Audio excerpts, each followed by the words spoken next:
प्रिय भाई और बहनों, प्रभु यीशु मसीह के नाम में आप सबको नमस्कार।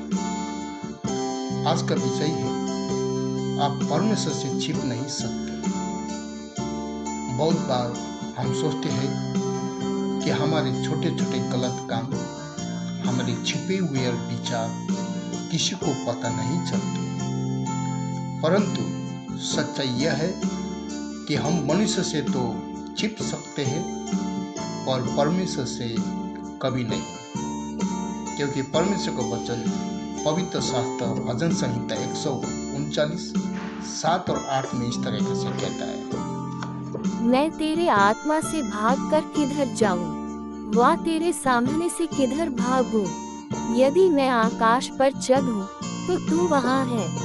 यदि मैं अपना बिछौना अधोलोक में बिछाऊं, तो वहां भी तू है। यह वचन हमें याद दिलाता है कि परमेश्वर हर जगह उपस्थित है, चाहे हम ऊंचाई पर हो या गहराई में, वो हमें देख रहा है। दूसरा वचन पवित्र शास्त्र नीति वचन 15:3 में इस तरीका से लिखा है, यहोवा की आंखें सब स्थानों में लगी रहती हैं, वह बुरे भले दोनों को देखती रहती हैं। परमेश्वर की आंखें हर जगह है। वह देखता है जब हम भले काम करते हैं और तब भी जब हम छिपकर गलतियां करते हैं, क्योंकि तीसरा वचन परमेश्वर का वचन इब्रानियों 4:13 में इस तरीका से लिखा है, और सृष्टि की कोई वस्तु उससे छिपी नहीं है, वरन जिससे हमें काम है, उसकी आंखों के सामने सब वस्तुएं खुली और बेपर्दा हैं। इसका अर्थ है हमारे मन के विचार, हमारी योजनाएं, सब कुछ परमेश्वर के सामने स्पष्ट है, क्योंकि परमेश्वर का वचन चौथा वचन यिर्मयाह 23:24 में इस तरीका से लिखा गया है, क्योंकि कोई ऐसे गुप्त स्थानों में छिप सकता है कि मैं उसे न देख सकूं। क्या स्वर्ग और पृथ्वी दोनों मुझसे परिपूर्ण नहीं हैं?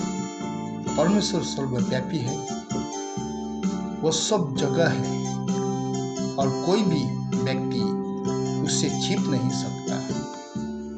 मैं आप सबको एक बाइबल का कहानी बताना चाहता हूँ, जो यूहन्ना का कहानी है, जो आप जो भी बाइबल पढ़ते हैं सब जानते हैं कि ये कहानी यूहन्ना का किताब पहला और दूसरा अध्याय में लिखा गया है।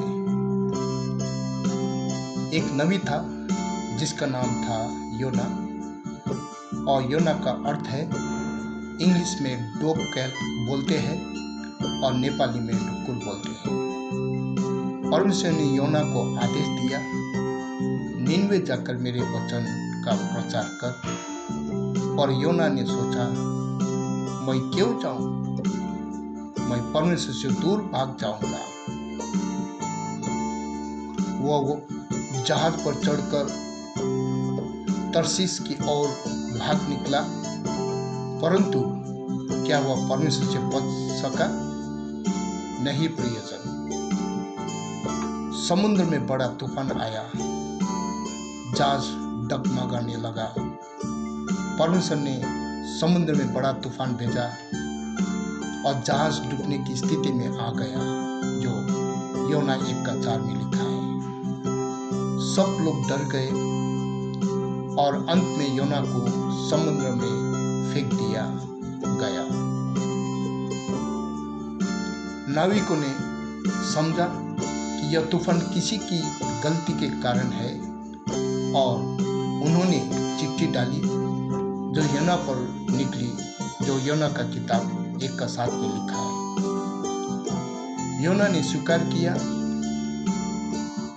कि वह प्रभु से भागा है और कहा, मुझे समुद्र में डाल दो तो समुद्र शांत हो जाएगा। ये योना का 1:12 में लिखा है। जब नाविकों ने वैसा किया, समुद्र शांत हो गया। योना का 1:15 में लिखा है। और प्रभु ने एक बड़ी मछली भेजी, जिसने योना को 3 दिन और दिन रात तक निगल लिया। ये योना का 1:17 में लिखा है। वहां से उसने पश्चाताप किया और परमेश्वर से कहा, प्रभु मैं तेरी उपस्थिति से भाग नहीं सकता। और जब उसने सच्चे मन से पश्चाताप किया, परमेश्वर ने उस मछली को कहा कि योना को बाहर उगल दे। फिर योना ने वही किया जो परमेश्वर ने उसे कहा था। इसका आध्यात्मिक शिक्षा यह है, परमेश्वर की आज्ञा से भागने पर जीवन में तूफान उठते हैं। जब हम पश्चाताप करते हैं और स्वीकार करते हैं कि गलती हमारी है, तब प्रभु स्थिति को बदल देता है। प्रभु दंड देने के लिए नहीं, सुधारने और पुनः बुलाने के लिए तूफान आने देता है। दिल को छूने वाला संदेश यह है, भाई और बहनों, कई बार हम भी योना की तरह भागना चाहते हैं, सत्य से, पश्चाताप से या परमेश्वर की आवाज से। और याद रखिए, परमेश्वर की उपस्थिति से भागना असंभव है। वो हमारे हर आंसू, हर विचार, हर कर्म को जानता है। वो हमें दंड देने के लिए नहीं, बल्कि प्यार और सुधार के लिए देखता है। आज यदि आप सोच रहे हैं कि आपके जीवन का कोई हिस्सा ऐसा है जो किसी को पता नहीं, तो उसे छिपाने की नहीं, परमेश्वर के सामने रखने की जरूरत है, क्योंकि वही है जो क्षमा करता है, चंगाई देता है और जीवन देता है। तो प्रियजन, इस वचन को सुनने वाले, इस चैनल को देखने वाले सभी को प्रभु यीशु मसीह आशीष करें। God bless you all.